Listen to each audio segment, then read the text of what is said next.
दोस्तों, बागेश्वर धाम भगवान हनुमान के मंदिर के लिए फेमस है। बागेश्वर धाम अनेक तपस्वियों की दिव्य भूमि है, जहां दर्शन मात्र से ही लोगों को बालाजी महाराज की कृपा और आशीर्वाद प्राप्त हो जाता है। बता दें, हनुमान जी की कृपा और आशीर्वाद लेने के लिए भक्त भारत के सभी राज्यों से आते हैं। दोस्तों, बागेश्वर धाम ऐसा धाम है जो आए दिन चर्चाओं में बना रहता है। ये धाम भगवान हनुमान के मंदिर के लिए फेमस है। बागेश्वर धाम सरकार मंदिर, जी हाँ, बालाजी बागेश्वर धाम, ये मंदिर जो है, यहाँ के आचार्य धीरेन्द्र कृष्ण शास्त्री इस पूरे देश में इस वक्त चर्चा का विषय बने हुए हैं। ऐसा दावा किया जाता है कि यहाँ आकर श्रद्धालु अपनी अर्जी लगाते हैं और उनकी सभी मनोकामनाएं पूरी होने के साथ ही और उनका हर कष्ट भी दूर हो जाता है। बजरंगबली रामायण के प्रमुख पात्रों में से एक है, साथ ही वो 8 चिरंजीवियों में भी शामिल है। ऐसा माना जाता है कि रामायण के बाद श्री राम समेत अन्य सभी पृथ्वी लोक से प्रस्थान कर गए थे, लेकिन हनुमान जी को कलयुग की रक्षा का भार सौंपा गया, जिस कारण वो पृथ्वी पर ही रहे। इसीलिए उन्हें कलयुग का जागृत देवता भी कहा जाता है। वैसे बहुत ही कम लोगों को धीरेन्द्र कृष्ण शास्त्री की बैक स्टोरी पता है। असल में दोस्तों, इनके दादाजी भी बालाजी के बहुत ही बड़े भक्त थे और वो भी अपने दरबार सजाकर लोगों के कष्टों को दूर करते थे। हालांकि उनका दरबार छोटा होता था, लेकिन उनके अंदर मौजूद दिव्य शक्तियां काफी ज्यादा प्रबल थी।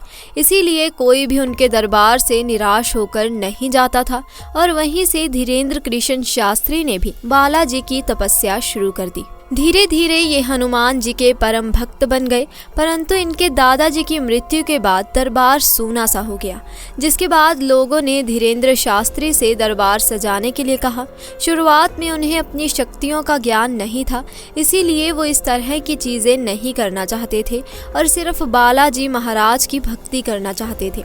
लेकिन फिर जैसे जैसे धीरेन्द्र शास्त्री के अंदर की शक्तियाँ बढ़ने लगी, ये लोगों की बातें पहचानने लगे और एक टाइम ऐसा आया जब उनके अंदर भी अपने दादाजी की तरह ही दिव्य शक्तियां आ गई और अपनी शक्तियों की वजह से गांव में रहने वाला एक साधारण बालक आज पूरी दुनिया में बागेश्वर धाम सरकार के नाम से प्रसिद्ध है। दोस्तों, ये भारत का एकमात्र स्थान है जिसने सारी दुनिया के साइंटिस्ट तक को हिला कर रख दिया है और सोचने पर मजबूर कर दिया है कि आखिर ऐसा कैसे हो सकता है।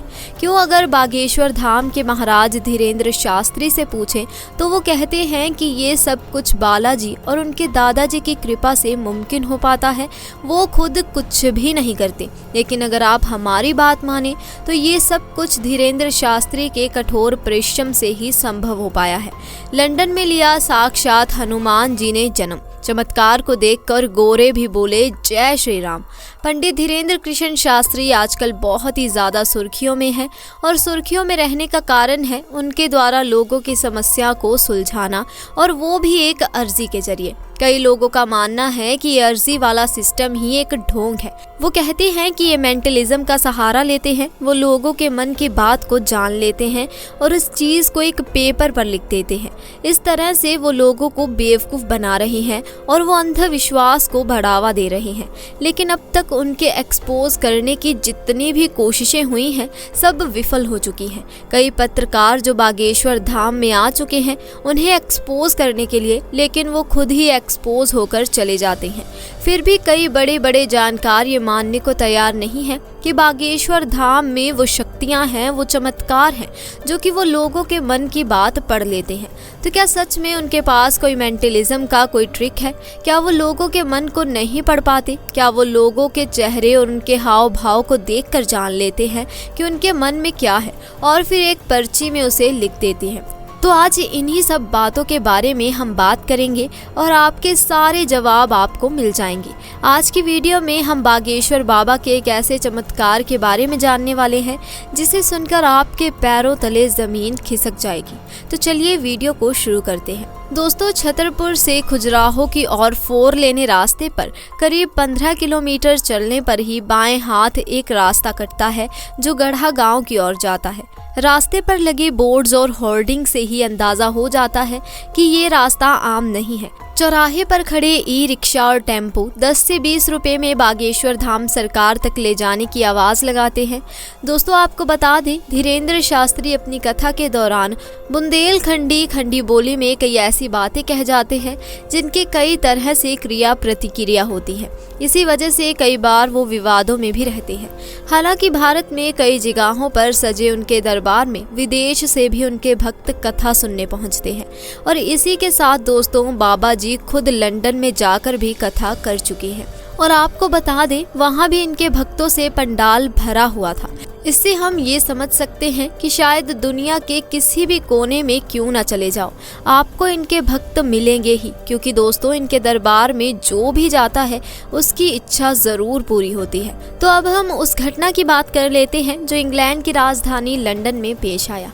बालाजी के आशीर्वाद से इंग्लैंड लेसेस्टर में एक दंपति के घर हुआ साक्षात हनुमान जी जैसा दिखने वाला बच्चा।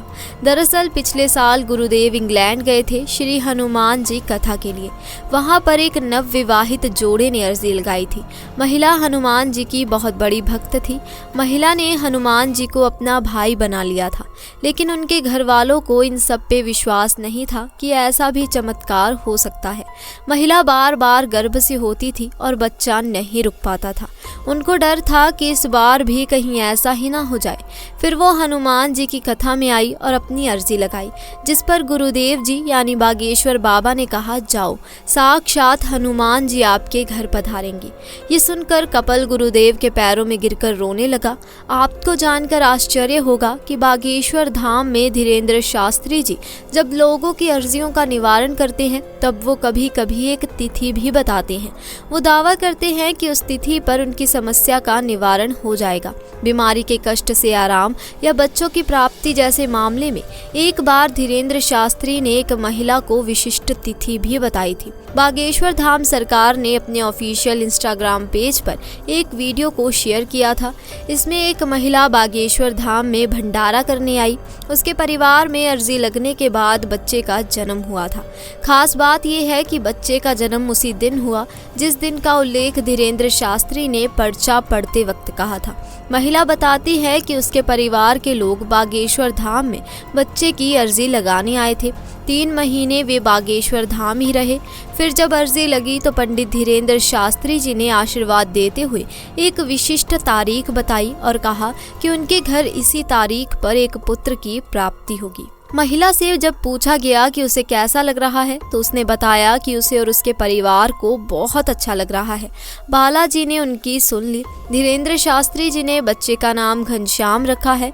उन्होंने बताया कि बच्चे का नाम घनश्याम इसीलिए रखा है क्योंकि बच्चे का रंग भगवान श्याम जैसा है। धीरेन्द्र शास्त्री जी महिला को बधाई देते हुए प्रार्थना करते हैं कि जैसे उस महिला की भगवान ने सुनी है वैसे ही वो सबकी सुने। तो दोस्तों, क्या आप जानते हैं कि बागेश्वर धाम के नाम के पीछे की कहानी क्या है?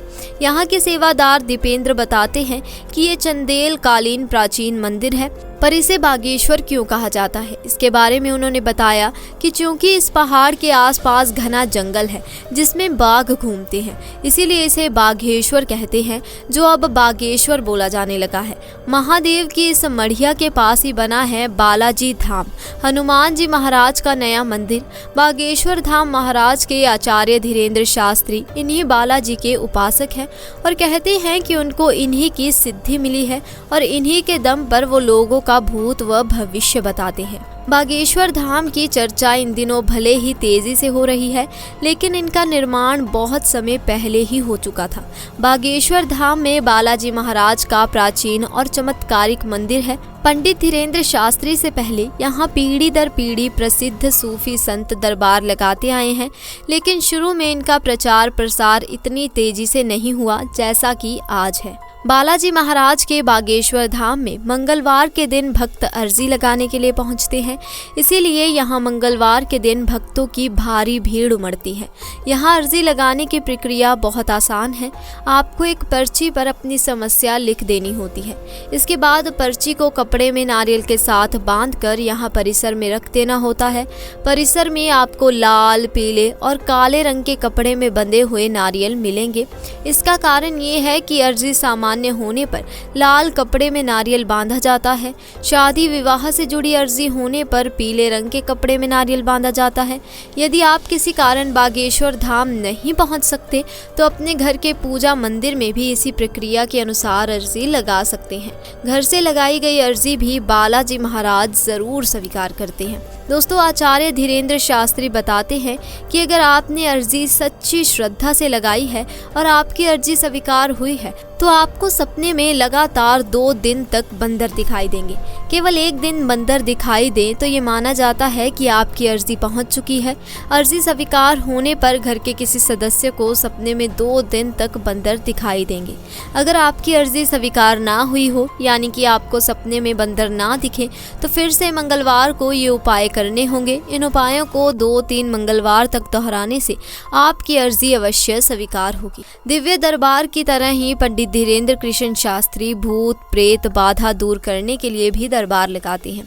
काले कपड़े में नारियल बांधकर लोग इसके लिए बागेश्वर महाराज जी के पास अर्जी लगाते हैं।